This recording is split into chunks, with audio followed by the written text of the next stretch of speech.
What if I told you that you could praise Valhalla while shooting every single enemy in sight? You could die, get up, die, get up, and die again, and then get up again. Does that sound like paradise? Because you can do that in this game. Paradise. Paradise is a skirmish-style miniatures game set in a savage post-apocalyptic world. You control all sorts of interesting and or grotesque characters as you fight over scenario objectives and try to kill each other with weapons as you chuck dice, with a nice KO system we'll delve into. Essentially, it's beer and pretzels ameritrash gaming, Mad Max themed. But right now there's no big rigs or cars, unfortunately, but it has that Mad Max vibe. This is just a demo of the game where we only have 2 teams available currently with all their fleshed out characters. We played the game twice, once for each team, and we found that it was about an hour. And yes, this is a sponsored review from Mindwork Games, but of course if that bothers you, feel free to click off. We have plenty of non-sponsored reviews on the channel. Upon some commenters' requests, I'll also start writing in the description if the video is a sponsored review. But as always, we never ever compromise scoring here at Shelfside. So now, how to play. Goal is to get 20 victory points first. You get these points by fulfilling a certain area objective, like being next to the central water tower at the end of a round. Another source of VP is to just kill your opponent's units, and when they choose to revive them, you score points. To do this, you'll have 2 types of miniature units, characters and crew members that all correspond to a sheet. This shows their abilities, then any weapons equipped, and of course all their stats. From movement to amount of dice they'll roll for certain checks, then health, then points your opponent will score if you revive them. Oh yeah, it's a miniatures game, so we gotta talk about measuring things.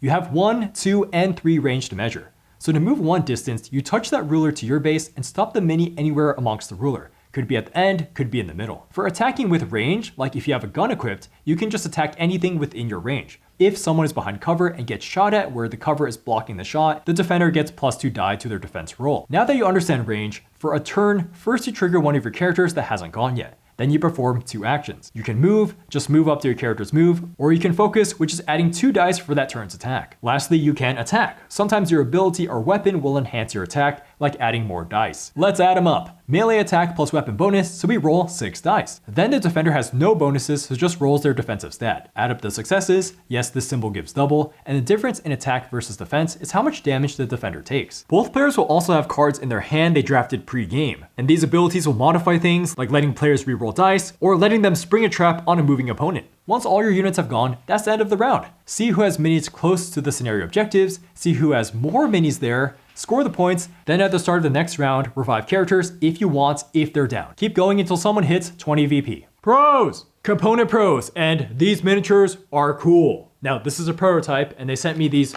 paints for free, but I didn't have time to paint. I just want to jump in and use these. So yeah, the minis look really cool and are distinct for each team without painting. One of the teams immediately reminds me of the many mothers from Fury Road, and the other are just kind of like evil crony monstrosities of the world. The miniatures feel heavier than most miniatures too, which is helpful when keeping their positions on the board as you move things via measuring. Don't want to cheat accidentally, ha ha ha. Oh yeah, too bad this guy's spear fell off during shipping. My favorite to touch here though is the 3D terrain, which came airbrushed. And they're also heavy and also look cool. The water tower is a really sweet design where there's room for a medium to small miniature to chill out on top, and you can even put a mini inside to snipe out of. The water tower especially just gives the battlefields nice scope as you walk around the ladders and see how to be like to shoot up or down it. There's also a very distinct graphic design going on with the cards and player sheets. You'll be looking at the player sheets more of the time, and yeah, they got a really cool graffiti style on them. It's a nice piece of world building as you seek nicknames for characters, maybe show what this Reed is good at with a big punch. They just vibe well and are fascinating to look at. Oh, last component pro are the acrylic tokens, and let's talk about this health token where it's a 1 or 3. It's very self-explanatory and is a creative, good-looking way to mark damage. Okay, before we get into gameplay pros, I want to talk about how easy it is to set up and play this game. All you have to do is shuffle this deck of cards, deal out 9 to each player. Let's just say this is 9. Have each player grab their armies, set up some terrain according to the scenario. Just smack it on. And for teaching the game, you can say you have 2 actions a turn. Only one of those actions can be an attack, so you can't attack more than once a turn. And then movement and range is determined by measuring. Then just go ahead and space around objectives, and when you die, you can get back up, but you give your opponent points. That's basically it. You can learn the rest while you play the game. Great, so now we can get into the nitty-gritty with the characters, because that's what you'll be piloting around this wasteland. And they all feel distinct and have thematically appropriate abilities. So it's the women raiders versus the insane slug lord dudes, which are paired off well against each other. The women focus on being shifty, getting to move more on their turn and even after their turn, then having longer range, whereas the guys encourage a bruising mentality with more health, more attacks that target multiple things, and even a guy that gets stronger the more he dies.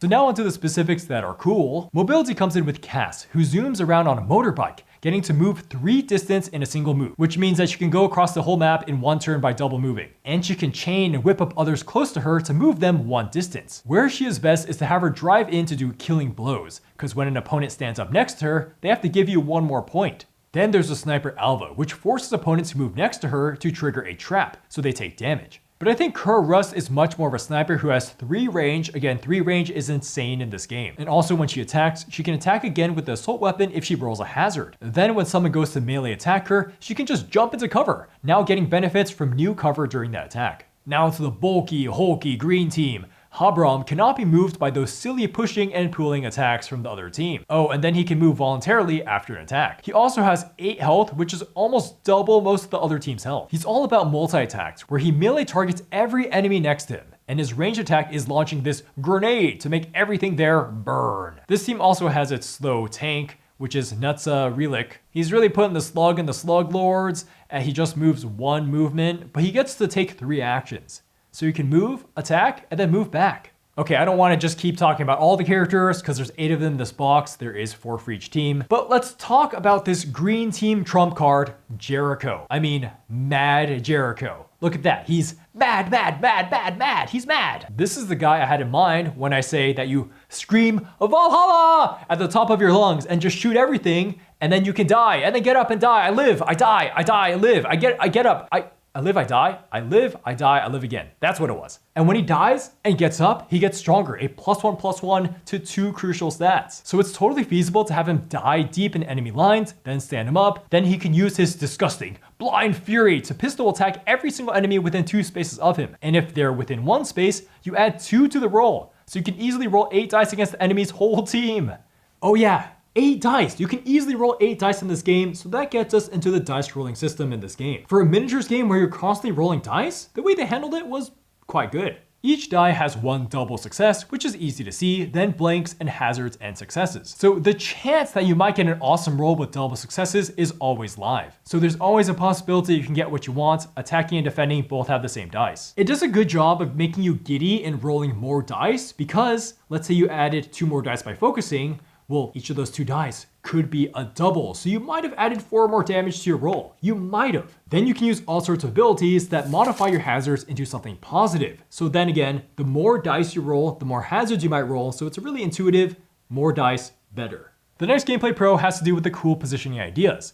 Where, okay, yes, simply you can hide behind cover, meaning that you get a +2 benefit to a defensive roll if the terrain is in the way of a ranged attack. Or you can decide to walk up the water tower to prevent yourself from being hit by a melee attack. These are standard line of sight, breaks up cover ideas for a miniatures game, but the thing that sets Paradise apart is the KO system influencing positioning. To reiterate, when something dies, like, it's just knocked out. You can revive it if you want at the start of the next round. So that translates to, you could decide who runs in, maybe they die, then they can revive and still be in a good position. At, of course, the cost of some VPs to your opponent. This makes placement more important as you decide how and where something should die for you and your opponent. Like sometimes you want to avoid bunching up just in case your opponent comes in. Even if you kill him, then he revives right next to you. I mean, if you look at Mad Jericho, who's just begging to die, he's a great primer into this being okay with dying idea. Also, you can decide not to revive guys who end up being out of position or not useful to your current strategy. And you can't hope to win purely off of just grinding your opponent's body to the ground. You still have to worry about scenario VPs, which generally give you more points than revive points.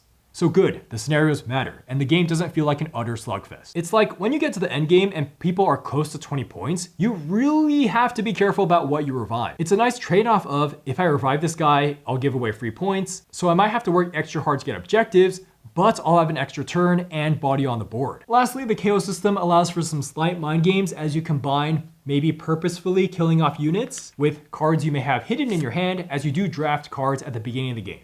As we get to the end of the pros, I really want to mention how Paradise runs quite true to time. It says 20 to 60 minutes, and 60 minutes felt really on point, or about 4 rounds. This is because if one player doesn't get scenario points, the other one pretty much will. And it's also quite replayable with the scenarios, as the intro game has a focus on holding the opponent's objectives if possible. The second scenario lets you destroy some objectives as you designate a leader that is the only way to score the middle objective. We didn't play the others, but there's a scenario to get to move and remove objectives as they get to a certain location. Reminds me of Payload from FPS games. The finale has some players fighting over something called the core, which will kill your guys for holding it. but that's how you get an amazing 5 points. The final gameplay pro, and the one that really matters in these ameritrashy miniatures games, is that the theme meets gameplay well. You got all these interesting character abilities and the terrain, so you get these cool moments on turns. Like, of course, we already mentioned Mad Jericho, who just run in and do anything to get glory as he just shoots a bunch of things, doesn't care if he dies, he'll get back up. In our first game, I had him overload himself, so then he ran forward and he had a machine gun weapon that I drafted. So he sprayed with 8 dice on the first turn. Then he got to attack again because he rolled a hazard mark. Then he could do his normal attack for his actual turn, so he could spray with his machine gun again, or play as a careful sniper who's constantly jumping away from enemies. Then she gets to use those free 1 moves to camp in the water tower and shoot down with her assault rifle. Then in one of the scenarios we had, there was an ammo depot to give more ammo. So she'd have to jump back down from that water tower to resupply, then hopefully survive enough to get back into the water tower. The second scenario we played also let you blow up ammo resupply depots, which were also worth VPs to fight over. So you can imagine someone just shooting desperately into the ammo stash to blow it up while the other team is trying to protect it to resupply their ranged snipers and machine guns. Cons! The very first clear con is that the rulebook is very confusing and frequently contradicts itself. But again, this is a prototype. We didn't even have a physical copy of the rules. There were lots of examples where grammar was very confusing, and some of the wording on the character cards is confusing. It should definitely clarify that an attack from a card before your turn does not count as an attack during your turn, otherwise there would be no reason to take overload. 2 of the character sheets also have this area where it shows ammo for the ranged attack, and some areas are darkened and some are not. This really just serves to mislead you, as you may think, so does this mean they start with 3 ammo and then each attack costs 2 ammo? Or do they start with the darkened one and then their max holding capacity is 3? There's also missing of a player aid, and sure, while the game is simple, it really would have been nice to tell you the structure of when you do scoring or when units are standing up, because we constantly forget that during the heat of gameplay. It's like, which one goes first? Do units stand up first, or do you score points first? Then there's no token to mark when units have been triggered. Now, we were just tapping them sideways, which works, until you realize that grunts can have 2 miniatures that correspond to 1 player sheet. So maybe the grunts also need their own cards to mark their health and activation. The final component con is the dice. They're actually just too big. It's too big. So often in this game, you're rolling at least 5 dice after you add all the modifiers from focusing or using a weapon, etc., etc. 2 from focus, 2 from madness, 2 from the gun, 4 from the base ability. So it's just going to be 10. And them being too big is coming from me. I have big hands. So when me, big hands, is rolling the dice, 5+ just don't fit well. And so there's much less space to actually roll them, so I have to roll them separately, often in batches of 3 at a time. Well, when you're rolling double-digit dice for some attacks that target many opponents, this can just take a long time to do. And you can't just use your own d6s because these have special symbols.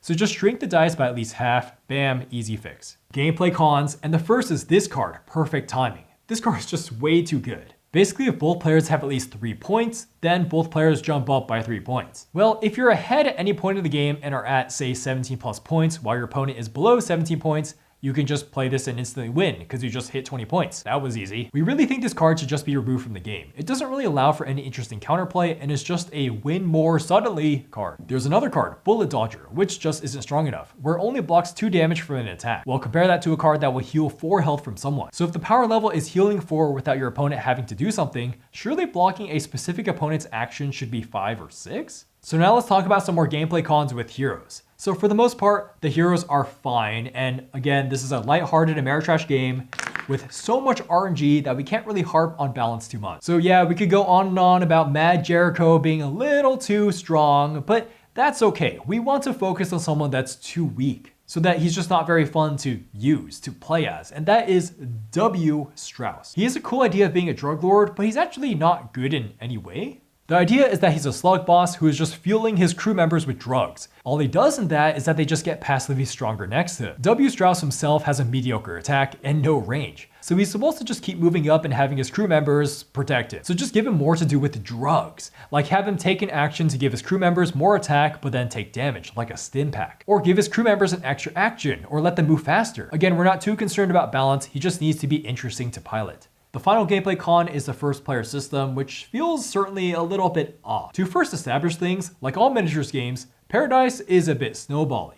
If one side starts losing more miniatures than the other side, well, miniatures correspond to actions, and actions correspond to attacks. And so you can see how by losing minis, you're losing attacks, and it's a bit of a downward spiral. But Paradise is slightly mitigating that through the KO system, which lets you revive units at, of course, a cost to give your opponent points. So with the map not being that big, going first in the very start is slightly worse, because you may want to move towards an objective, then you end your turn. Then the second player can react to your move, and if they happen to have range, get to shoot you first. What they did in Paradise is that they let the first player go first again in the next round. So in the second round, where objectives are hotly contested, the first player gets to do a massive attack while being in range of things. The first player gets to do the first attack, which is probably going to be the best attack while being in range of a bunch of things. And thus the person getting hit could be down units before they get a turn. They might not be because they still roll defense rolls and all that, but they're just more likely to be behind. Put quite simply, it's just too good to have someone go twice in a row in this miniatures game without any other repercussions. It's hard to say what the fix is, but a more intuitive structure for sure would be to have the first player trade off evenly between players. Then the person who goes at the very beginning, who is at a slight disadvantage, could maybe start with an extra ammo or maybe some extra health, or maybe just one more point. A point's not a big thing in the grand scheme of things, but does matter with endgame scoring. Scoring! Now it's time for a tentative score on Paradise, where we try to critically evaluate the aforementioned pros and cons, with the caveat of whether or not this is even a good idea in the first place. This is a minis game where you take a side and then you fight over objectives in the middle over different scenarios. And so this is going to get a 7 out of 10. It is tentatively good. This game is very much like burn, burn, burn, mad, mad, mad, kill, kill, kill, kill, kill, roll dice, Paradise. Yeah, okay, maybe that sounds really degenerate, but this really is just an easy to get to high combat miniatures game where you just roll a lot of dice and activate cool abilities. So you should check this out if you're into that, especially if you like that Mad Max vibe. But yes, by the way, there is a ton of dice rolling in this game because you're rolling dice if you're attacking or defending. It's just roll a bunch of dice. Roll, roll, roll, kill, kill, kill, kill, dice. Remember, it's not surprising to roll double digits of dice per character. A lot of dice to roll. So fundamentally, this is a beer and pretzels game, but it is still a fluid gameplay loop of each mini doing 2 actions, with the KO system letting those minis get up from crazy rolls. Compare this to some other miniatures games where you have to activate all your miniatures at once, then your opponent activates all of theirs. There's not really much else to say mechanically about this game. Again, it's just a prototype. The gameplay cons really aren't that bad, and right now, I would easily recommend it over something like Heroscape. And this game's only gonna get better. There's gonna be 4 factions instead of the 2 here later on, so I'm assuming that there'll be more units per faction so you can draft your armies you like. Maybe there's a 2v2 or a 3v3 mode, more scenarios. Yeah, this is just the beginning. My personal score for Paradise is going to be a 7 out of 10. I have a good time with it. I like Mad Max themed things. I like the characters as I get to read more about their abilities and, I don't know, just shooting things, rolling dice. It's fun. I'm satisfied. I mean, I'm looking through the characters and I find myself smiling as I look through most of them. Like about 2/3 of them I quite enjoy. I just enjoy them. They're cool. There's also just a lot of possibilities in future games on how to position with them, how in which order I should KO them, which weapons I should draft for them in the draft, and the minis all look cool on the map. It looks good, even unpainted. Also, having played so many board games with miniatures, mind you, not miniatures board games, but board games that have minis, in Paradise, I found the system of measuring to move and do combat feel very fluid and less gamey as I do more uncertain movement plays. And then of course you can't take movement back if you miscalculated range. Yes, thanks to Alexander for insisting that I don't take back my moves after I realized that I may have mentally measured incorrectly, because that would be cheating. So yeah, the game just feels more alive and real and ultimately lighthearted when I'm playing, which is a good thing for me because I'm probably overthinking this game as is. Still, while I find myself misplaying constantly, it feels like there's one slight mechanic missing for movement or card play to get it to the 8 out of 10 rating. But who knows, maybe some of the later scenarios make this game an 8 out of 10. I would gladly play this again. Again, I would 100% play this over Heroscape, which we reviewed at the beginning of 2025. Because man, Paradise does dice rolling so much better. With cooler units, the universe makes sense, and it's sometimes shorter and not so brainless feeling. I would also play this over Warhammer just because I like this theme more and how there's actual player sheets to look at. And it also only takes an hour including setup. I don't have to go through the assembly process. But again, I only played Warhammer once about 7 years ago, so maybe I'll have to try that again. I don't know, I'm thinking about all the cool mental imagery this game evokes, and maybe I should just play more miniatures games. Maybe. But yeah, what if this game was more silly? Like what if it actually had proper big rigs or trucks you can move around. Maybe there's more destructible terrain. Maybe there's more bizarre characters, kind of like Mad Jericho, but the reverse. Like the unit gets stronger the more things they KO. There's just a lot of things I could see happening with this game. Very glad I got to play this one. Anyways, that's it for the video. Thank you to our patrons for making videos like this possible. And as always, thank you to our Man That's a Cardboard. Let me know what you think about this one and other miniatures games, other things I should try. Yeah, see you guys below. Bye-bye.